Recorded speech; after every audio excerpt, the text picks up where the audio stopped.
You're watching the Weekly 150. Everything you need to know about this week at the Pinellas County Sheriff's Office in 150 seconds or less.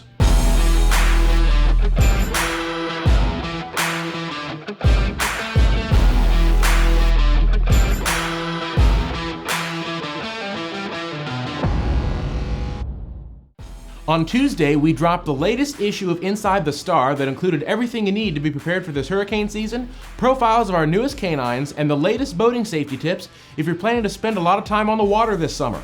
Inside the Star hits email inboxes every other Tuesday, and you can sign up to receive it at PCSOweb.com. It was Kids Appreciation Day in Seminole on Wednesday, and our community policing deputies joined in the celebration to honor Seminole area elementary school students. The event, sponsored by the city and the Chamber of Commerce, aims to reward students for a job well done while promoting summertime safety.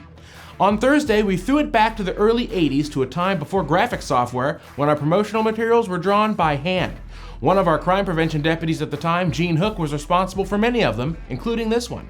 On Wednesday, 25-year-old inmate Cody Jondro escaped from the Pinellas County Jail, where he is currently incarcerated on a murder warrant from Ohio after killing a 9-week-old infant.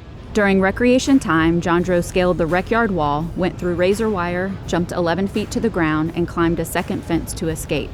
After a foot pursuit with deputies, Jondro was recaptured. Jondro suffered multiple injuries during the escape and will be transported to Ohio once medically cleared. It's hurricane season. Are you ready? A storm doesn't have to directly hit Pinellas County to knock out your utilities for several days. Make sure your survival kit includes a gallon of water per day per person, at least 3 days worth of non-perishable food, and a 2-week supply of medication. For a complete list of items, visit pinellascounty.org/emergency. Would you like PCSO to come out to your community event? You can fill out a speaker and asset request form by visiting PCSOweb.com/essay requests and request a safety presentation from our Crime Prevention and Community Awareness Unit, a demo from our Canine Unit, or even a visit from some of our specialty vehicles.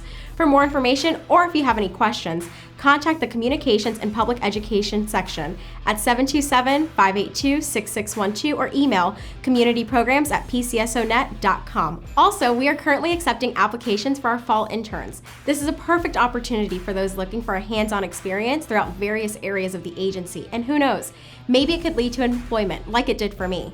Applications can be found by visiting the current openings on PCSOweb.com. For more information, or if you have any questions, contact Human Resources at 727-582-6208. Time's up. We'll see you next week. Thanks for watching.